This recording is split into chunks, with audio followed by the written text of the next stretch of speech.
We are honored today again to have His Excellency, the President of Rwanda. And as I said yesterday, it doesn't happen. It never happened, actually. And listening to Christian, the president of the Rwandan Automobile Club, when he said that you have the talent, yes, but who knows that the talent is there? And that's what we have to look for. I mean, there might be a taxi driver in Rwanda or Africa or anywhere else in the world, or a small young driver, but he hasn't the opportunity, but he might be a good driver, or she might be a good driver. So that is why we are reaching to people. That's why we're reaching to countries. But not everyone will become a champion. We don't have that much seats in the world. But then comes the education, the FIA University that makes the best out of us. If you link education with the achievement that we have, I'm so confident that our FIA, as I said, it is a knowledge-led FIA. It's going to be at the top. We are not followers, we are leaders. So I believe with your support, and look at here, it is the welcoming that we have and the high standards is what makes the FIA unique. So thank you for coming here. Thanks to all of the staff from Rwanda, from the FIA that supported us, and for sure, the honor to have His Excellency, the President of the country. Now, I will invite His Excellency, the President of Rwanda, Mr. Paul Kagame, to just give us the words and open this General Assembly. Please.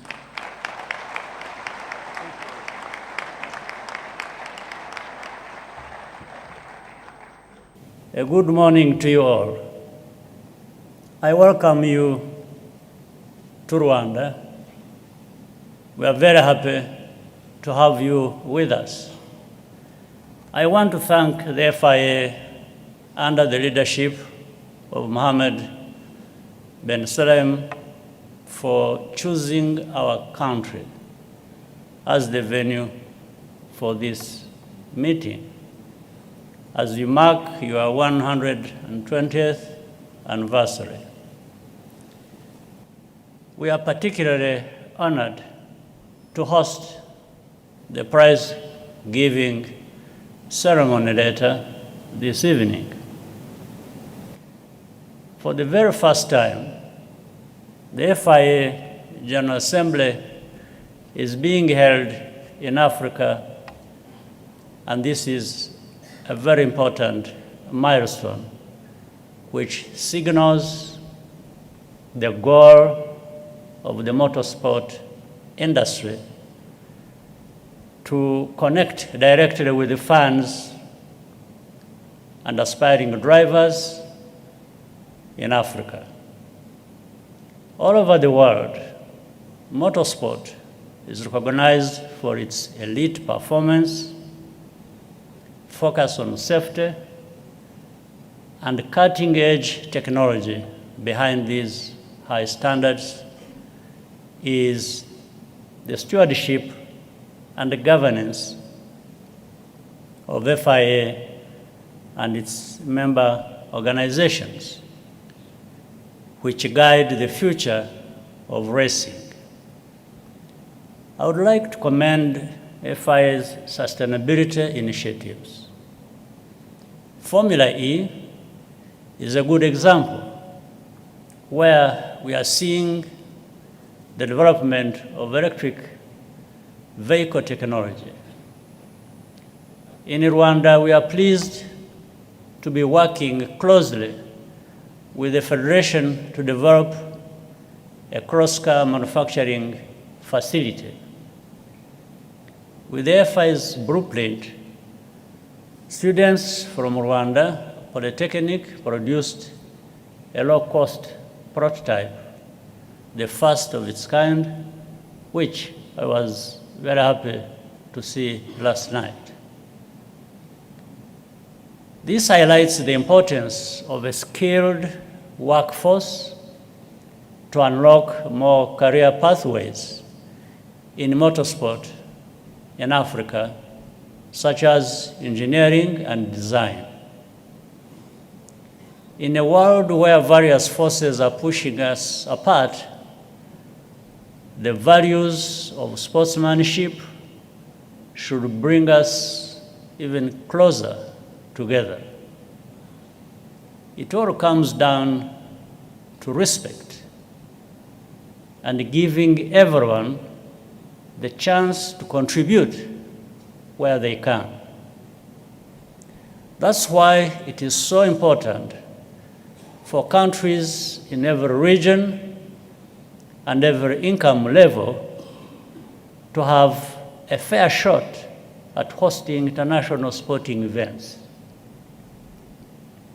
Sometimes when a non-traditional host country is announced,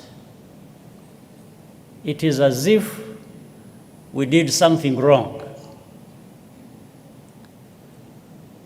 If you judge by especially the media reaction, these attitudes have to be left in the past, and the role of sports governing bodies is absolutely central. In the coming years, Africa's sport economy is expected to grow at a rate of 8%. It is easy, therefore, to make the case that Africa will contribute more and more value to the business of sports, including the search for talent.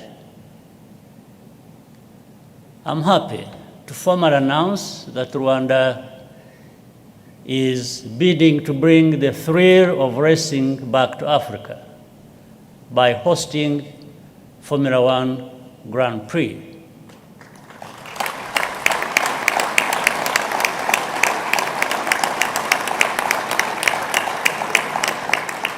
A big thank you to Stefano Domenicali and the entire team at Formula 1 for the good progress in our discussions so far. I assure you that we are approaching this opportunity with the seriousness and commitment which it deserves. Together, we will build something we can all be proud of. In Rwanda, we have made significant investment in sports infrastructure. The Beka Arena, where NBA Basketball Africa League finals have been held, or the newly renovated Amahoro Stadium, and the future Zaria Courts complex developed by Masai Ujiri are a few examples. Our philosophy has always been to make the most of our valuable resources. We understand that sports is not just about buildings or events, but requires an entire ecosystem to cultivate talent and excite fans. This has real and tangible impact, not only on our economy, but also for our people. For every hotel, recreation facility, or restaurant that gets built, new jobs are created. Rwanda is ready, and we want to welcome even more fans and visitors while aiming for the highest quality standards in everything we do. We ask for your engagement and partnership. And once again, I thank you for bringing the General Assembly to Rwanda, and I wish you a very productive meeting. Thank you for your kind attention. Your Excellency, words cannot express our gratitude for your unwavering commitment to sports. this once-in-a-lifetime opportunity you have given to us as the Rwanda Automobile Club and Motorsport in Rwanda has placed us on the global stage. Thank you so much.